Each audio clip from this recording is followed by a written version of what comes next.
our mission is to guide young men to own their greatness. So again, me and you are right here, brother, but your greatness is different from mine. You know what I mean? We get so caught up in this day and age with social media that greatness looks like one thing. You know, a TikTok go, a trend go, we all doing the same thing. You know what I mean? Who could do it better, but we doing the same thing. It's not, bro, your greatness is different. I don't have to do what you do. I'm me, you're you. You know what I mean? But our greatness is different. So it's like guiding young men to own their greatness. You know what I mean? And again, even with Kut Different, we preach to our kids to be unique in your own way. So it's like, man, be yourself, bro. It's okay. Listen. All right. The energy here is amazing.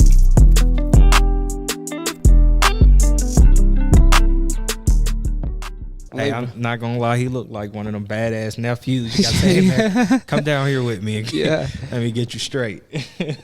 He's not even like that, bro. He's one of the humblest, chill. He's never had a problem growing up. It's now, you know, those kids that like get sheltered and they want to be hood so bad. Yeah. Nah, I got a little cousin, man. It's like nothing you can do for him. Like he's just, you know, one of those guys who come from a good home, like you just say, come from a good little environment, but them streets, you know, it's just a little too more attractive, you know. They want to tow guns, and you know what I mean. Yeah. That's so unfortunate, man. Because the people that actually live in the hood and grow up with all the adversity and the cards stacked against them, they want to live in a good home. Yeah, trying to escape. Yeah, exactly. So you wind up going to the streets because that's all you know. Yeah, so once you're in it, bro, I say it all the time, man. I had a conversation with the police chief, you know what I mean? His whole thing, he's trying to figure out, you know, how can I get to the kids that's toting the guns like right now? And I'm like, man, that's kind of like, how can we get them to put the guns down? And I'm like, man, that's hard, man. I don't have the answers for that, because once you pick that gun up, man, whatever you do, I don't care if you find God or you like, man, I'm done with it. Whatever you did when you picked that gun up, well, when they see you, you're gonna have to stand by what you did, no matter if you change your life around or what. So I was telling him, you could try to chase these kids around, get them to change their life, but they got to face the consequences. You know what I mean? The consequences. Exactly. So again, I could put this gun down, but I still live here. Ocala ain't but so big. So whenever those kids, whoever I did something to, see me, it's on site. You got to live up to that. So you know what I mean. So it's hard. So I told him it's better to prevent. Let's put our focus into preventing the kid from picking a gun up, because the ones that's already doing it, you know, you still try to help them, but you don't put all your focus into like eliminating it, because it's hard. Yeah, but that's a system. That's what people get locked in. It's like, even when you're trying to do better, you know, you caught a body or you did something to somebody's mom or sister or something like that, and you always got to watch your back, so it prevents you from actually prevailing and trying to go the opposite route. Yeah. But you work with a lot of kids. What is the biggest like struggle? Biggest struggle that I see? Yeah. Man, just lack of focus. You know what I mean? Lack of focus and lack of knowing exactly what I want. You know what I mean? So most kids, you ask, you know, what you want to be. I don't know, you know, when you were growing up, you were into sports, but most kids gonna say, you know, I want to go to the NBA and NFL. You know, I got cats right now that'll say, kids right now that'll say, I want to go to the NBA, NFL. They don't even play organized sports. So it's like, how can that be a realization in your head to think that that's an option for you? You're in middle school and you never play organized sports in your life. So who is telling you that this is even an option? But I mean, just generationally, you know what I mean? When I turn the TV on, that's where I see the most people that look like me. But it's still like, we have to change the narrative of helping kids really define, like, who am I? Where am I going? You know, that's my big questions that I ask, but still, it's just lack of focus, because I think I'm going to the NBA, but it's like, that's not realistic, little bro. You know what I mean? Even if it is, you know, because I don't kill nobody. Yeah. I was like, damn, what type of fucking coach are you? Well, even if it is, you know, and I tell them all the time, bro, because I'm real. We know the percentages, bro. You know the percentages. It's like almost impossible if you look at the percentages to make it. Even right now in this city that we're in, we have so many great athletes. But how many, you know, we probably got 2 people in the NFL right now. You know what I mean? So it's crazy, bros. But you know what I mean? So why not go chase something else? Why not go chase, you know, college or trade? You know what I mean? Something where the statistics are more real. Right. Are you chasing a 0.000%? You know what I mean? That's crazy to even think. Why would I put all my energy? If right now I can tell you, you go get this trade and, you know, you got a 60-70% chance of prevailing. But over here, you know what I mean, it's glitz and glammy, you know, you live a good life, but it's like 0.002% that chance you to make it. It's like, where you going? It's easy choice, bro. That's not even, it's a no-brainer. Right, know what right. I mean? So I want to continue with this segment, but I got to introduce you. Welcome back to the Define Podcast. Every week we invite interesting guests and we talk about defining moments and what defines them. Today we got Jamie Gilmore in the building. Yes, sir. D1 athlete. Yes, sir. Founder of Kut Different. Yes, sir. Nonprofit organization that you work and specialize with underprivileged kids or just boys. Just boys. Just boys, yes, sir. Bro, I've been following you for the past 4 or 5 months, and you're doing incredible stuff in the city of Ocala. I appreciate you. And I think it's well needed. We need somebody like you that's seen, you went to school, you've seen the good side and good benefits that come from going to school and staying focused. Right. But then you also seen kind of the struggle and the, I wouldn't say poverty mindset, but just the hood mindset. For sure. So you can distinguish both. Yes, sir. And now that you're working with kids, you could kind of understand why kids think the way they think. So I wanted to continue with that conversation. Not only kids like that. First of all, let me thank you, man, for having me. Before you most go definitely, there, let me thank you for having me, man. I don't take moments like this for granted. You know what I mean? That's one big thing that I'm in the point I am in my life, man. I don't take nothing for granted. You know what I mean? I don't take this moment for granted. I don't take you for granted for having me. You know what I mean? I cherish these moments. You know what I mean? Absolutely. It's not. You don't know what can come from this conversation. That's just sitting here chopping it up. So I appreciate you for having me, bro. Most definitely, bro. And this is the exact reason why I started to do podcasts, because people like you doing great things in the city that don't get enough spotlight. Like we need mentors and big bros like you who's actually putting work in the inner cities, because that's where most change come from. Right. Most of us, even these kids, are thinking about maybe becoming an athlete, playing, being a YouTuber, doing all these extravagant things. But not only kids focus on those things, even adults. People like the idea of doing something until it's time to actually go do it. Right. There's a crazy statistic that I think like 79% of kids want to be a YouTuber now. Dang, where you seen that at? I do a lot of research on podcasts and YouTube and stuff like that, because I'm in there. So I seen that maybe like 6-7 months ago. Yeah. Like 79% of kids want to be YouTubers. So which means most kids are gonna seek a different route and potentially quit school. Is school important to you? Is that something that you instill in the kids that you work with? So are we grade school? So at a level of grade school, I tell all my kids, man, it's life is about what you do in the moment. So if school is on my plate, I have to complete school. You know what I mean? So it's knocking out the obstacles that's in my way. I tell them right now, you don't have to go. If we're talking about college, I'm a big advocate. You don't have to go to college. That was something that was told to me as a child in my childhood, because I think that's what they knew. You go get it. You go to college. You get a job, Army type thing. You know what I mean? So those are only options. But I don't think college is as big as people are making it. Like you have to go to college, go get a trade. There's a lot of other things you go do, or just pick up a skill. Like right now, we were, early before we started, we were talking about courses. Man, you can go get a course, whoever course, John, Sue, and Ann's course, and man, learn more than you're gonna learn those 4 years in college right there in that course. So to answer your question, man, at the collegiate level, I don't think that's important, but grade school, it's very important, man, those fundamentals. And again, the way it's taught, it should be different. So there are different schools, like board trade you could do, but the way our public school system is right now, things could be changed, but it's definitely important. But more so important, teaching kids to sit down and be uncomfortable. You don't want to be here. There's a lot of, you feel uncomfortable in this moment, but you have to complete this. You know what I mean? I tell kids all the time, I'm pulling kids out of class, I'm mentoring them, but it's like, man, I don't want to be here, or the teacher doing this, but that's life, bro. You know what I mean? That's life. You're going to go through ups and downs. You're not going to want it. You're going to feel uncomfortable, but I think more so molding them in that than, anything else. Sure. Yeah. So it's crazy. You talked about courses. It's like people are starting to see the alternative route on education, right? Because if you go to school, let's say for business, usually the professor never owned the business, and he's teaching you how to start a business. And it's crazy because we have this thing at the palm of our hands that allow anyone to start a business. Is that something that you teaching your students? Because I see you talk a lot about like entrepreneurship. You created a system called GPS, growth, personal development, and self-discovery. Yeah. I was looking through your website earlier. I'm like, bro, you got it, bro. Yeah, man. I appreciate you, but not.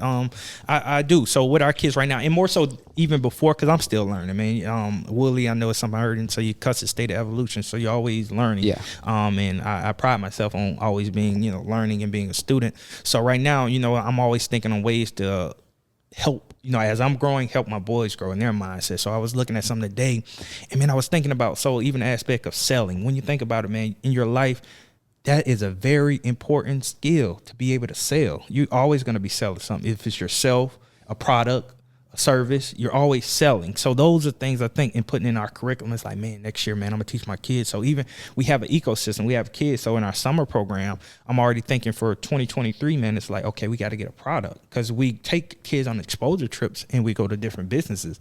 But it's like, man, what if we had a product to take in there with them? Man, we make, y'all sell each one of these places. Ooh. We go, we chop it up at the end of the summer, man. Y'all got school clothes, y'all do your thing. You know what I mean? Whatever you want to do with your money, save it, go spend on, you know what I mean? That's yours, but we teaching life skills. But we already we do the thing, giving roles. We have a president, a vice president, a treasurer, and all those different things. But man, think about that, generating a business. People love kids and imagine how much money they can, make. And we actually going into businesses. We're going to set up shop. Hey, man, go through all the departments. Hey, we coming today. We bringing this. Everybody come support. Man, we're going to sell out. You know what I mean? But building that mindset in them. So to answer your question, man, those are the type of skills I'm trying to teach our kids. We do coding, introduction to coding course. We have different things, but that's where I'm at with it right now. But again, keep as I'm growing, keep them along with me as well. Yo, that's fire, bro. So let's take it back a little bit. Mm-hmm. So you was a D1 athlete. For sure. What happened there? Man, so I went to, don't know, I haven't told, I'm from Ocala, Florida, man. So I went to Temple University in Philadelphia. So think about that, man. I'm from Ocala, Florida, went way up to the big city in Philly. And for me, it was a culture shock. I tell people a story all the time, bro. We just were talking about the subway in here. That's funny, though. I was walking down the road. It's Broad Street. It's the main street in Philly. Walking down Broad Street, man, and something just like underneath my foot, and I just jumped up, like real jump. Like, man, what in the world is that? It was a subway coming, underneath me, but I never experienced nothing like that, man. You know what I mean? So I'm from here, but I'm up there. I don't have no family up there. I'm 18 years old, man. I got to grow up. So I had a lot of growing to do, but I played Division I football, and up there, man, it was a beautiful experience. A lot of brothers that I met up there that I still are tight with today. But football was the game I loved, man. And at that experience, had success early.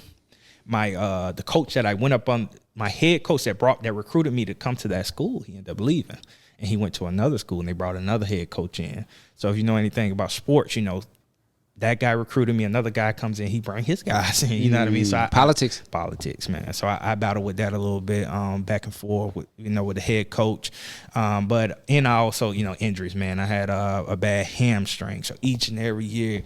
My hamstring was nagging me, man. And I'm up in, I'm from Florida. I'm playing in Philly. Now you got the cold. It's a lot of stuff that goes into, the body. But I wouldn't change it for nothing, man. My whole experience, my athletic experience, man, it taught me a lot. The one thing that I would change of that experience, bro, is I was so much in an athlete mindset, man, that I didn't explore what college had to offer. So there's a lot of things that college had that I wasn't aware of because I just stayed in my athletic bubble. We have our own facility.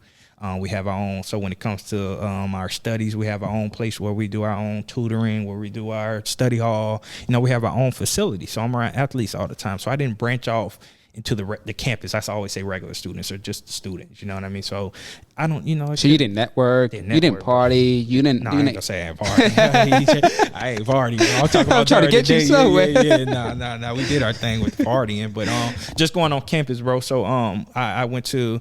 I didn't know there were even like student organizations on campus. Like those I learned after. I didn't know that at the time. So school organizations, colleges have like organizations just for Black kids, African American kids, helping them transition to being on a PWI, predominantly white campus. I didn't know these things. Oh, wow. You know what I mean? So those are institutes, things that could have helped me with my growth being in college that I didn't even know were available to me because all I was focused on sports. That's all I knew. So it was. So you didn't have a plan B?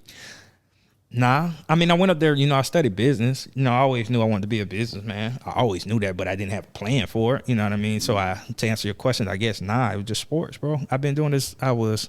Man, I started playing sports at 6, 7, and I stopped when I was 23. How was that transition when you realized you could no longer play ball? It was rough, bro. We call it PTSD, but not post-traumatic. We call it post-traumatic sports disorder. You know what I mean? So it's like I get done with sports, it's like, man, what now? You know what I mean? I've been doing this for all my life. You know what I mean? So it was rough. Again, you learn, but you're so used to going, you're still going, but you're still, at the time, you're lost. So it's like, imagine you in your car driving, but you lost. Like, you know what I mean? Yeah. You don't have the GPS. I'm whipping around the block. You know what I mean? I'm trying to figure it out, man. So you're learning on the fly, and it's funny. And that's when you're in that state. Anybody can come up to you, man, with an idea, with something, or telling you to do something, and it sounds good. And that's kind of what was happening, man. I was on the college campus at the time. You know, I had a mentor of mine. You know, he had a PhD, so he was trying to, you know, he was encouraging me to do that. And it's like, man, PhD? Oh, that sounds good. I want to do that. Really, you know, I did at that time, but now looking back on it, man, that was what was available to me at that time. You know, not to say, and I tell people all the time, if I would have went down that path, I would have figured out and been successful in that. But that's not really what, you know, I'm not trying to go back to school and do all that studying. That's really not what I was trying to do. But at that time, the people around me, and that's why your environment is so important, man. The people that are around me, that's what they were getting into. You know what I mean? And one of my, I did grad school, so at a school in Illinois. And I never seen so many black men in position of power, like the president. And this was a PWI, a predominantly white institution. The president was a black man. The vice president was a black man, and mostly like the head of my department was a black man. So I seen so much black leadership, so that it encouraged me so much. They would fly too. They would get fly, put on their suits, and I never really seen a black, you know, man or a black man, you know, dress up for work. You know what I mean? You know, you seen church, you know, but you're supposed to wear a suit to church. But I never seen, you know, business entrepreneurs, thought leaders. I'm used to, you know, throwing on your hard boots and you know what I mean, going to work like that. So man, it turned me up. I was like, man, I want to do that. You know what I mean? That's how I see myself. So they motivated me. They really motivated me to, you know what I mean, to really do what I'm doing. But the guy, you know what I mean? So it was a lot of motivation in that. But I take none of those moments for granted, because those guys really pushed me, man. That's ultimately that's what led you to where you are today. Yeah. And the experiences. So even in that experience, bro, I was a advisor. So I worked with a group called B-Man, Black Male Achievement Network. So what I'm telling you, when I told you at Temple University where I went, and I didn't know there were student organizations. I went to my grad school. I was a graduate assistant. So from Philly to Illinois. Okay. Illinois. Yeah. So it's called Macomb. That sounds like a whole lot of student debt, bro. Yeah. Yeah. So when I went out there, bro, so it was different. So I did play ball at this school as well. So I transferred. I played 1 year ball. I had 1 year left for eligibility, and then after that, I jumped into my grad program, and I was a graduate assistant. And then, like I'm telling you, I didn't know. I started working with student organizations, and that's how I got, you know, hip to, dang, they got stuff like this. They had this at the other school I was at, and I didn't even know it. So it's like, man, I was up there 4 years, and I didn't even know, you know, they had stuff like this. I mean, as far as, you know, even I'm a Christian, man. So it's like they had, Christian school, you know, they do church on campus and just different, you know, different other stuff, man. I know would have helped my growth or helped me feel more, you know, a part of the campus, you know what I mean, that I didn't know. So I love that, bro. You had a good upbringing, right? Yeah, Christian, sure. man, good foundation. Yeah. You didn't get into no trouble. Man, come on, man. I had my dad, I shout out to God first, give honor and glory to God. Facts. You know what I mean? That's the head of my life. But I had great parents, man. So I'm a product of teenage parents, man. My parents, I have an older brother as well, but my parents had me when they were in high school. So my parents had 2 kids in high school.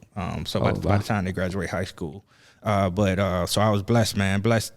You know, to come up with a loving family. So again, you got kids in high school, you got to have a support system. So I had, you know, aunties and, you know, uncles that looked out for me, man, that really supported me. Grandmothers, you know what I mean? My best, you know, my ladies, you know what I mean? Mm-hmm. So it's like I had a great support system, but I was built on a solid foundation. So I kind of tell a story when I'm talking about my boys, just like, you know, what's the distinction from someone, you know, knowing something is wrong and still doing it. You know what I mean? In the middle, it's accountability. You know what I mean? And most kids don't have someone to hold them accountable. For me, I had that. I knew I couldn't, you know, do certain stuff. When I go to the crib, Pops wasn't playing. You know, he didn't play those games. You know what I mean? And I thank him so much for that, bro. You know, there was times in my life, bro, when, you know, I had friends, you know, they doing certain stuff and pops wasn't going for it. I'm like, man, you know, they down the road doing it. You know what I mean? Why I can't, you know, hang out a little later or do certain stuff.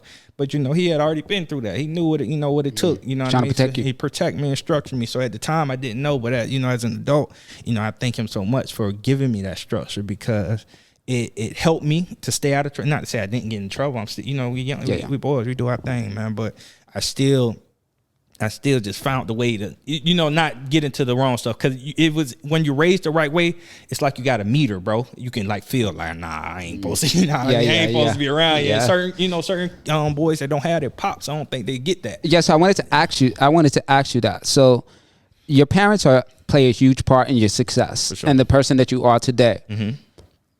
Do you think in a black and brown community, one of the biggest problems is not having a father figure in the household? Sure. For sure. For generations, it was built for it not to be that way. I mean, I'm pretty sure, you know, government assistance and all that stuff locking us up.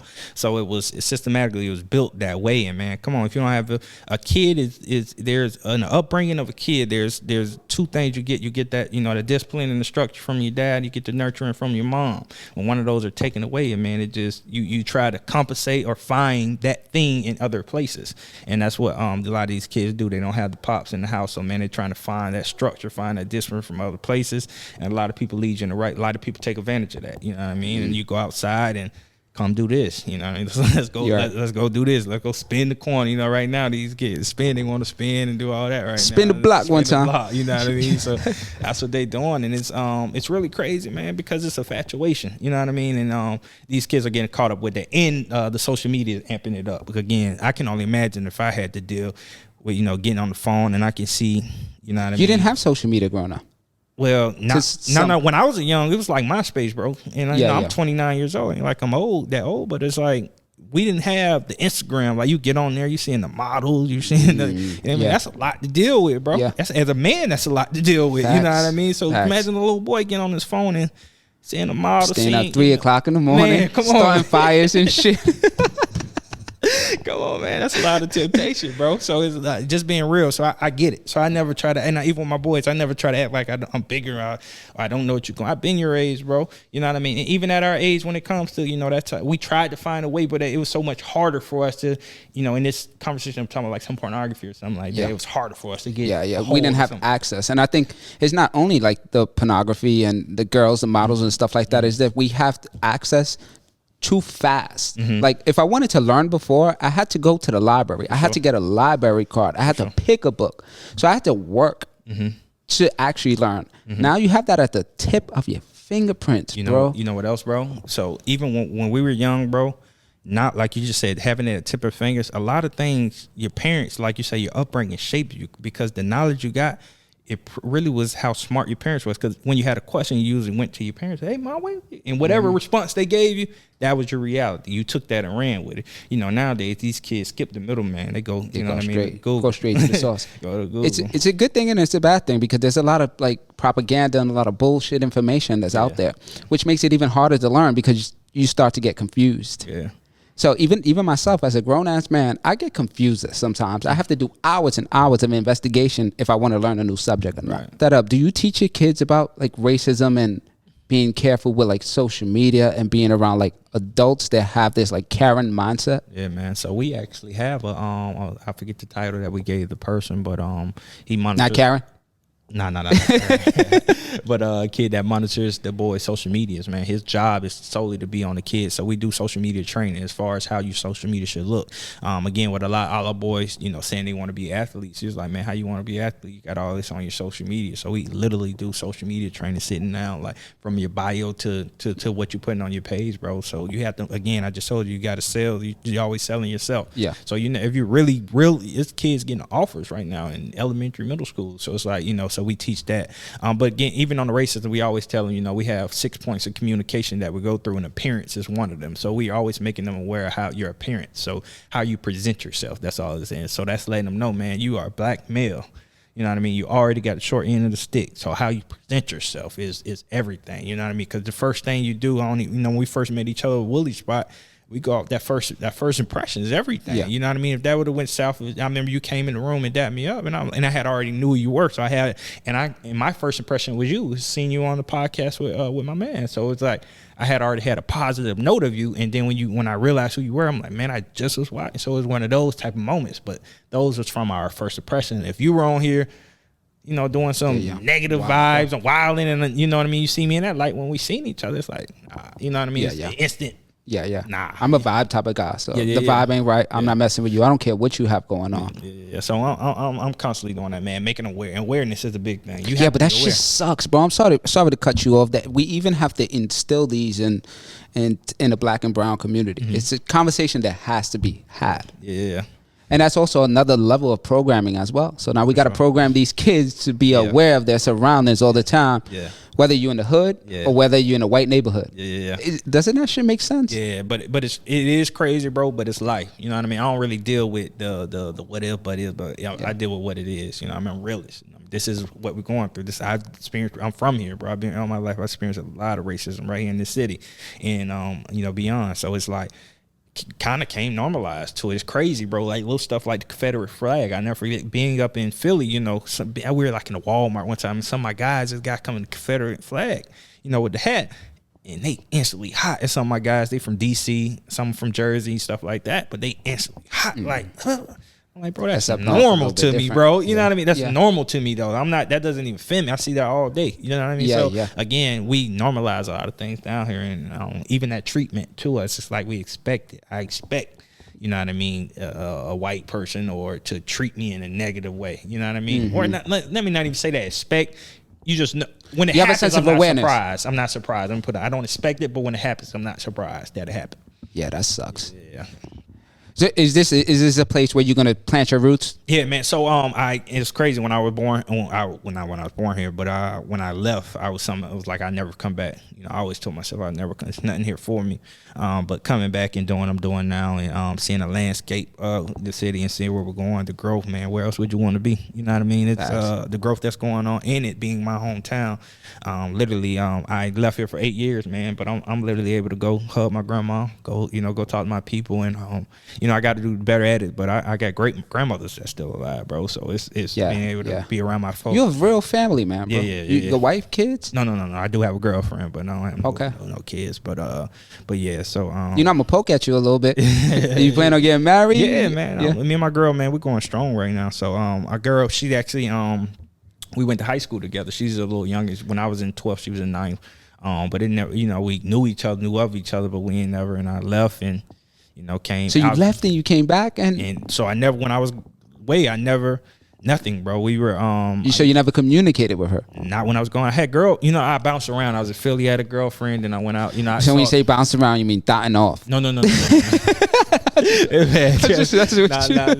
I bounce around as far as areas. So and I'm not no long distance type of guy. So I would move. I was Philly, then I went out to the Midwest, then I was in St. Louis. So I was in different areas, but I really, I didn't even try the long distance. It just doesn't work out. We gotta see each other. We got be able to touch each other. So but anywho, moved back here, bro, and kind of bumped into her in the mall, and just it went like that. So yeah. So when you have kids, you're gonna have a high standard because of the life that you live, college, school. You did all the right things. Yeah. For my high standard for my kids. Yeah, for sure. For sure. And not a pressure is, but it's going to be a standard. When things become a standard, like when you come in an environment and this is a standard of the environment, it becomes natural who we are. You know what I mean? You don't even second guess. It's just how you move. And I want to create that environment for my kids, but it's not going to seem like they're doing something out of this world. It's just going to be normal to them. Facts. Yeah. So what else besides Kut Different do you have going on? Yeah. So right now, man, as you know, I'm the coaching, man. So coaching, I have this program, GPS, so growth, personal development, and self-discovery, man. And the whole point of the program is help a person answer 2 questions. So who am I? Where am I going? So man, I've been on the road. I always say on the road. I just been on a journey of helping people or asking, like literally, when you think about it, when I'm sitting here asking you, like, who are you? Like, where are you going? You know what I mean? Being able to answer those questions. And it's crazy that how many people can answer those questions. Yo, it's insane, dude. Like, think about this, bro. If I ask you, who are you? And you can't literally tell me who you are. I've seen it so many times, even from the kids to, adults. But it's like, bro, you've been you. I tell you all the time, you are you. You've been you all your life. No one else has been you but you. How can't you tell me about yourself? And it's kind of wicked to think that you can't. So again, it's kind of, helping people, not kind of, it is helping people hone into themselves, self-discovery. Like, let me go, like, what makes me happy? What makes me sad? You know what I mean? What is my strengths? What are my weaknesses? You know what I mean? What opportunities do I have right now in my life? You know what I mean? Who are the people I need to weed out? But those specific questions, like sitting down, pinpointing it out, man. But it's a great thing, man. I two of my proudest moments with that, man, I two troubled youth, man, that came and I took them through the course. And they were going through one at the time. Well, both of them actually were going through, like, at that, they were low points, and they were going through. They just got out of court. They were going to court through the system, and they were trying to figure it out. And they were facing court dates, and they were trying to, man, just like really get the head on straight. And hearing those testimonials of, man, you really like changed my life, bro. Like, I never forget what you did for me, and you know what I mean. It's crazy, bro. But again, that's the whole point of the course, man. And I'm still at the beginning part of it, but I want the world to feel it. I want the world to be able to be a part, be able to witness this, be able to go through it and change lives, man. Again, who am I? Where am I going? And the GPS. So again, if you think about the GPS, the global positioning system, what is that? It helps you get. We wouldn't be anything without GPS, and the same thing goes with our life. If you don't have a GPS for your life, man, where you're not gonna know where you're going. And if we get on the road right now, and just drive. Just for telling you about the story. When I got out, I didn't know where I was going, bro. I was just driving around. And let's get a destination. We're gonna run out of gas sooner or later, and that's when you crash out. You do something stupid when you ran out of gas. But it's like, you know what I mean. If I can't, I know where I'm going, and even when you know where you're going, bro, we're human. We make mistakes. You may make the wrong turn, off the highway, make the wrong turn. But as long as you got, you know what I mean, that destination in GPS, he always reroutes you. You know what I mean? You make that wrong turn, that reroute you. You may, go a little further, but it'll get you back on track, man. So that's what I'm doing, man. So again, about to hit the ground running. With my with Kut Different, I put a lot of energy into that. So I wasn't able to give the GPS the time it was, but now's the time, bro. I'm about to push the Now is the time. Yo, we had a conversation. You had this last year or the year before. You was gonna put it out, and now a new year's about to come. Yeah, man. So it's crazy because I'm the type of person I hold people accountable. Sure. You can't tell me something and you don't go through with it because I'm gonna have to call your ass out. But I was looking through your website and I'm like, yo, if you can help one person with that, you did your job. For Being that you helped two, but more than that, bro, you have a course that you can't be selfish with. Yeah, you gotta put it out to the world. When you start putting people like first before you, there's a new drive that happens. There's a new like purpose in your life and meaning that happens. Because most people go to like courses and coaching and stuff like that as a monetary thing, which is very lucrative, right? A lot of people want to get in there. People are starting to understand that going to school, going to college for 4 years, paying all this debt is almost like obsolete. When you can go to a professional, someone who actually built a business and get a course for a fraction of the price and be able to do it 10 times faster. And that's what you're doing. A lot of people struggle with self-identity, bro. I did for 15 years. I wish, 10 years ago, I was able to see something like that. I didn't know this industry existed. And now I'm like, I love it. Because I was able to find myself. And I kind of do the same thing. I teach people how to tell their story based on adversity. Man, but I love your story, bro. I mean, and you never really went in depth. And I'd even want to hear a little more about your deal, man. Again, even the when I seen the concept, bro, of the name of it's like, man, this is Jesus. It's trip. This happened. This occurred when you actually start thinking, bro. Like, I sometimes I think about what I think about. And I'm reading this book called How Successful People Think, and all the CEOs that was mentioned, like the CEO of Chick-fil-A, the CEO of Ford, like all these major CEOs take an hour a day just to think, just to imagine. Because you have so much information being thrown at you constantly, it's hard to think for yourself. You're making, most people are reacting to situations because of their environment. Right. This came from just me thinking, constantly thinking, like, what do I like to talk about? What I want to do? And every time I sit with somebody, I kind of ask, like, what is your defining moment? What was your switch? And I'm not talking like an aha moment, like my life is going to change drastically, traumatically overnight.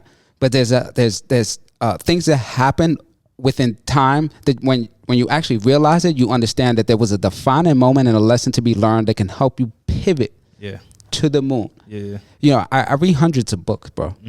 In the past 8 years, I probably read, 200 books. I got a ton of books at home. How long it take you to read a book? Now, about a week.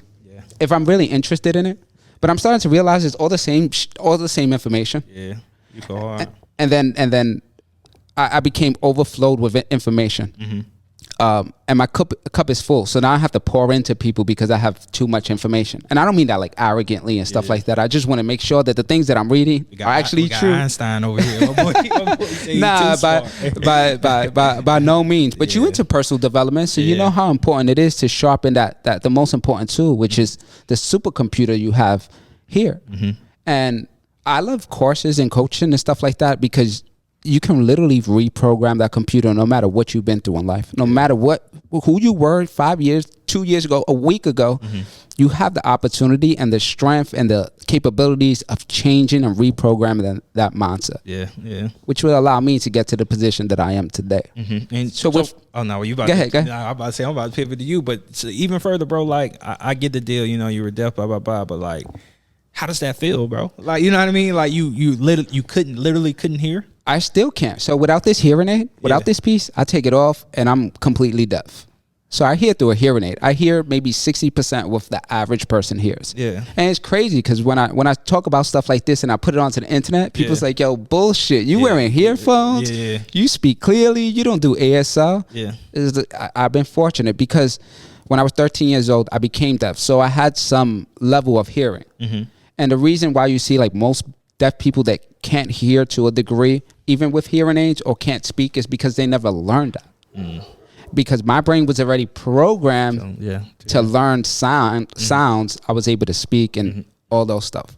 But yeah, man, it was a crazy experience. Even now, I know I'm somewhat different. But before I used to have like the victim mentality. Now I'm a victor. Who do you know that's deaf that can be swagged out like this and have a not to shit on nobody or nothing like that, but sometimes you got to trick your brain a little bit so you can rewire it. Mindset, dog. It's so powerful, bro. Yeah, bro. It is. It's super powerful, man. And now that I'm living in like my true self and my purpose is like all the things that I wanted 15 years ago to happen is happening. Like I'm working with people and just got a sponsor by an ASL company that wants to sponsor me. That's all right. Because they want me to speak to kids and adults that struggle with they think they're disadvantaged. That's hard, bro. That's hard. You can take it, man. You can take that so far, man. You have a niche. You know what I mean? Like you say, how many kids can you just push over? You know what I mean? That wherever they're going through just by that story. And we even talk about that too. The power of your story, bro. The power of your story. Everybody has one too. That's a crazy thing. Everybody has a story, bro. You just got to share it. And you know what I mean? But it's powerful. And that story is gonna help so many other people. Exactly. You know what I mean? But we get caught up in thinking. People get caught up in thinking. That I might not be doing enough or blah blah. Man, share your story, bro. Exactly. How did you get here? You know what I mean? What made you who you are? Exactly. That story is so powerful. Man, it's crazy. Everybody's an author. Everyone. To their own story that they're writing. And sometimes you can close a chapter, open up a new book, and just start a new story. Yeah. And people get stuck on the idea like, this is just my story. This is who I am. And like, even for me, yes, I am deaf, but that's not who I am. I would like to believe I'm a good person. I'm a father. I'm an uncle. I'm a family man, businessman. And I want to do good in this world. It just so happened that once upon a time, something happened. It was just a little pivot for me. And who's to say if that didn't happen, you'll be here? Exactly. What I mean? I don't think I would have, bro, because I was living wild, crazy, living in the Bronx, New York, in the hood, and my environment was crazy. It was a lot of shit that I seen even prior to becoming deaf. So that happening to me, it felt like my arms were tied behind my back, right?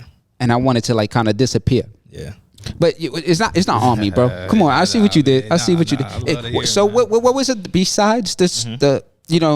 You getting injured and not being able to play ball. Right. Can you recall the time where you had this defining moment that either taught you something, or you realized that you had to pivot, that it was no longer bringing you value or was taking too much from you? Yeah, man. So the ball situation really it was a defining, but it wasn't that moment. I like, dang, it like again.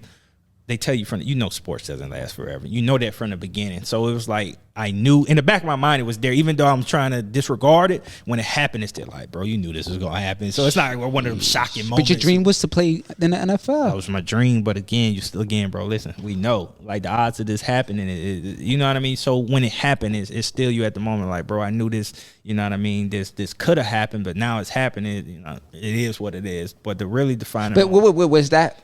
I'm sorry to cut you off. Was that how you feeling when you was going through it? Because it's easy to say it now. Just like it's easy to talk about my story now. But when I was going through it, bro, I seen hell. Yeah. No, I ain't gonna lie to you. It wasn't like that, bro. In that moment, it was that moment of dang, bro. Like, what now? You know what I mean? Like real deal. Like, what now? What do I do now? I've been planning for this all my life. What's now? Like, what else can I do? You know what I mean? But again, you still do have that motivation of being a go-getter. So you like, I'm about to make it happen. But the real defining moment, bro, is when I was after ball. So it was a transition after ball. I went to grad school. So it's like, all right, I'm on my scholar tip. I'm about to get my master's, and I'm gonna figure it out. So when I go through this process, I'm getting my master's. Now I got my master's. So it's like, bro, I'm a black man. I play D1 ball. I got my master's. Man, everybody about to be at the door, and it wasn't going that way, bro. I'm going to job, going to soon. So now the system kicked in. Bro, I'm not getting nothing, bro. Now this moment, that was more, than the football, boy, because again, I knew that was gonna happen. But this is not supposed to happen, bro. I'm a black man.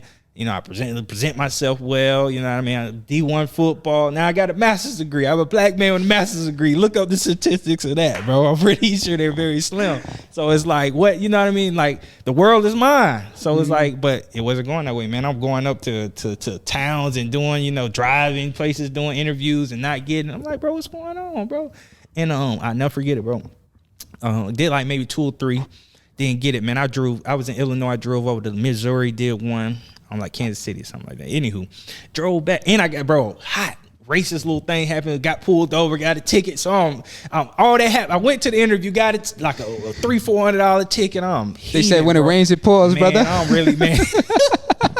I'm in the car, bro. It's one of the moments I'm in the car punching the steering wheel, bro. Like really on something like mad. So anywho, I get back to my spot, and one of my partners, my friends was over there, and I'm like, bro, what's going on, bro?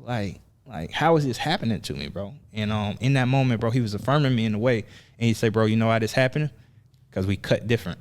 And he said those words to me, bro. At that time, he was like, we cut different. And at that moment, I knew I was going to do something. I said, ooh, cut different. I knew I'm going to do something with that, bro. I was like, that's hard. You know what I mean? I don't know what, but I'm going to do something with that.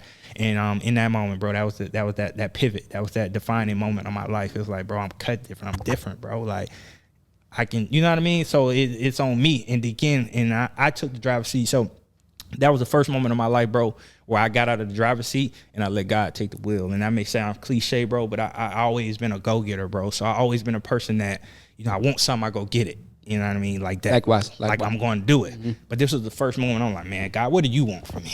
Like, I've been chasing what I want all my life. What do you want from me in that moment? And that was the first moment I did that, bro. And it led me to where I'm in and where I am today. And again, I just was so thankful for that moment. Because again, even in that cut different, man, I go home I start sketching up sketches, man. When I first did it, I knew I wanted to do it with a K because I just knew I wanted to be different with it, man. I used scissors. I drew it up like scissors as the K, UT. And I remember I took it to a guy like, man, let's get this logo made. He's like, man, they're going to think you're a barbershop, bro. I was like, yeah, you're right. But again, in that moment, bro, it gave me new life, bro. You know what I mean? When you pivot, you just feel like a new breath in that moment, bro. I just felt a new breath of air. You know what I mean? Calling home, talking to my mom, and she just telling me the same. And the crazy thing was my mom. So I talked to my mom on the way to, before getting there, and she was telling me basically the same things. And he said the moment, like the words cut different. It just. Like, bro, hit different. Hit different, bro. Come on, I was like, that was the pivot, though. But it gave me new life, bro. But you knew from the jump once he said that you was gonna get into the nonprofit mentoring. Nah. Which it was gonna be like a clothing line. Bro, I just knew I was gonna do something, bro. I didn't know what. So at the time, the nonprofit didn't come to. I came back here. So my mom works in the school system, and at the time she was at a school called Evergreen Elementary School, but it's not up right now. And she wanted us to come talk to a group of young boys. They were all black. They were all in trouble. And we were talking to him. Me and my older brother went, and we were mentoring, just doing our thing, talking to the boys. And again, I just told you, I was talking to these young males, man, and they were able to literally verbally tell me what they did and why it's wrong. So I'm like, little bro, you knew it was wrong Bro, before you so did it. many people are like that. It's like you know the problem, you know the answer, but you focus on the problem. And you're still doing it. You know what I mean? So it's mind boggling. I'm like, bro, like you serious? You know what I mean? But anywho, after that interaction, like I just told you, bro, the distinction from someone doing something, knowing something's wrong, and still doing it is accountability. And at that moment, I was like, man, they don't have no one holding them accountable. So me and my brother looked at each other, man. We had to build a system that hold these kids accountable. Again, something that makes them think twice. Before I do this, I'm at least think like, man, I'm gonna upset Mr. Jamie, man. Like, Mr. Jamie ain't gonna like that. Like, you know what I mean? Even if you ain't got pops at the crib, Mr. Jamie ain't gonna like. It's just another layer of you doing that thing. You know what I mean? Before I do it, whatever. You know, it's just that. So we knew we had to do that. So again, we started this organization, man, and that's the mission. You know, our mission is to guide young men to own their greatness. So again, me and you are right here, brother, but your greatness is different from mine. You know what I mean? We get so caught up in this day and age with social media that greatness looks like one thing. You know, a TikTok go, a trend go, we all doing the same thing. You know what I mean? Who can do it better, but we doing the same thing. It's not, bro, your greatness is different. I don't have to do what you do. I'm me, you're you. You know what I mean? But our greatness is different. So it's like guiding young men to own their greatness, you know what I mean? And again, even with Kut Different, we preach to our kids to be unique in your own way. So it's like, man, be yourself, bro. It's okay. It's crazy. I just was in the school today. It's crazy how stuff happened, bro. I was just in school today, and the teacher had a sign in her classroom, and it said, "Be yourself," or "Believe in yourself."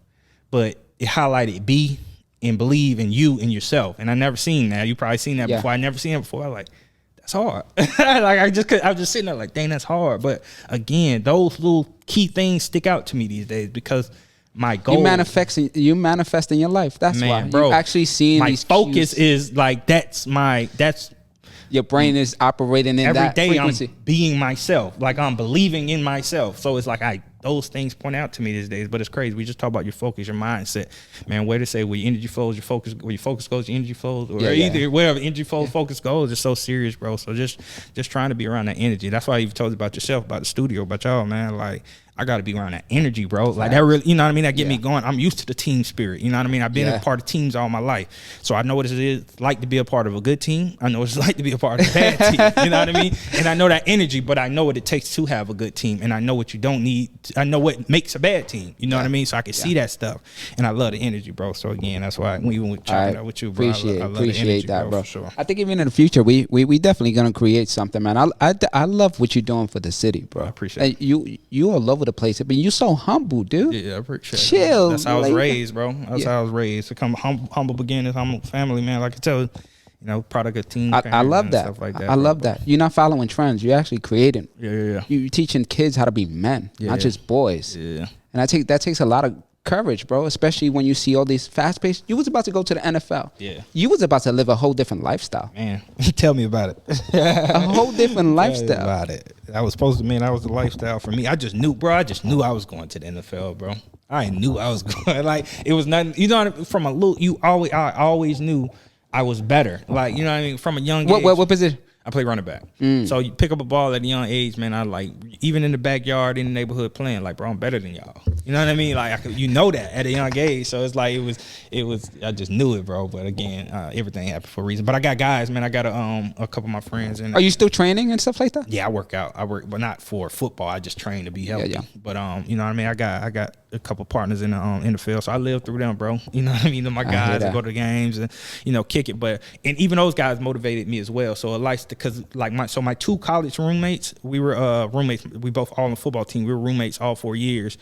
They were blessed. They went to the league. So they were from Maryland. One from DC, one from Maryland. My brothers, like literally gonna be in my wedding type vibes. But they were blessed to go to the NFL. So me being able to, and I was in school. They're still in the NFL now, but like imagine I'm in college. So I went to grad school. They went to the NFL. So it's like, man, during that experience, that motivated me a lot too. So it motivated you. There was no ego there, cause no, my brothers. Being in football, bro, you have to have some level. They're my brothers, bro. We went through like boys to men together, bro. Like everything together. Like we did everything together. You're such a good guy, bro. Yeah, I can't get shit out of you.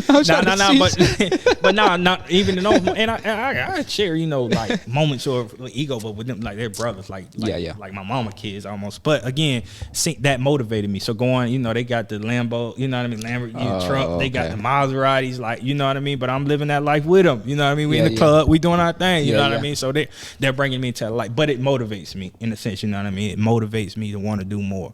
And so what is it besides Kut Different do you want to do? So my goal, so again, let's put that shit on camera so I can clip it. Off camera, bro. So really, I mean, we were talking, but my goal is, bro, to get Kut Different.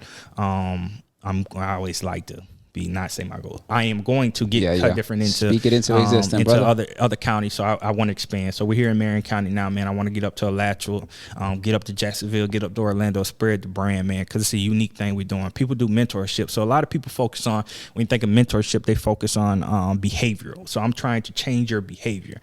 We focus on mindset. So we want to change your mindset. So again, if I'm changing your mindset, that's going to change the way you do things. Like I can change the way you think, it's going to change the way you do things. And most people try to meet the behavior. I get parents calling me, well, he acts this way. I'm like, he's just a kid. All of them act that way. He can't focus. Like none of them can't focus. I barely can focus. You know what I mean? So it's like, again, we want to shift the mindset though, and we do mindset training.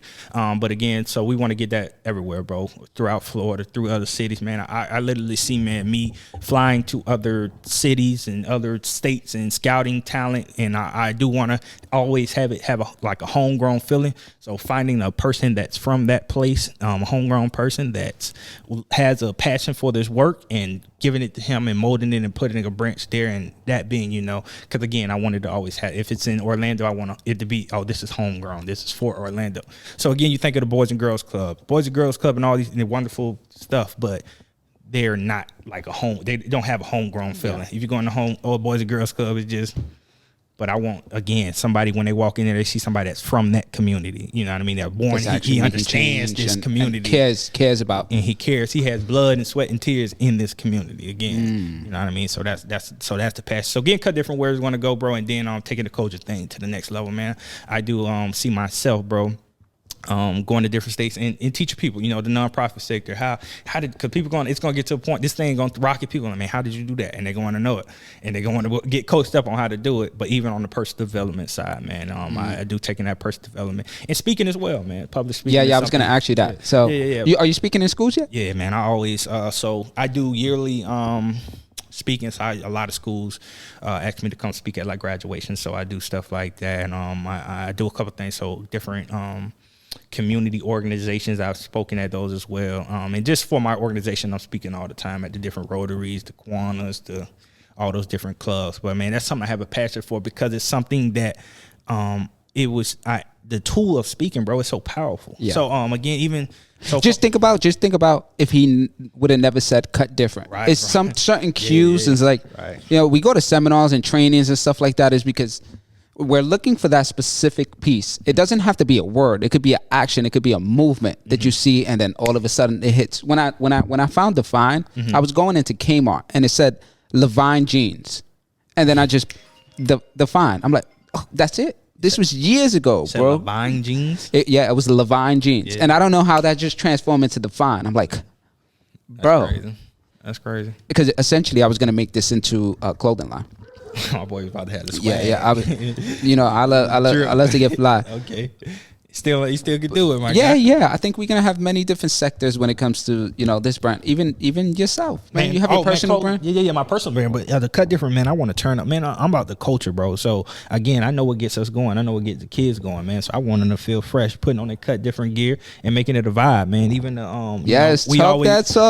we always built the like the brotherhood aspect. I wanted to feel like a fraternity in that whole vibe. But I know kids like to get fly, man. I want to have the gear, and that's something we're gonna branch off too as well, man. Being apparel, having that a big thing as far as, you know, it's the jumpsuits, the shirts, the polos, just having these kids swagged out, man. So think about a kid, you know what I mean, feel comfortable, you know what I mean. This is my mentoring organization, but I'm fly like I'm repping this, like I rep. Then polo. Imagine a celebrity or athlete wearing a shirt is gonna feel like it's theirs. It's a part of them. That's a part of the culture, man. But that's the difference between us and the Boys and Girls Club. You know what I mean? They don't know about the culture. Shots. They don't know about the culture, man. So but again, bro, so it's taking it to the next level, bro. We have a lot of, you know, stuff in the works, man, and I'm excited, man. Excited for the future, bro. Most definitely, brother.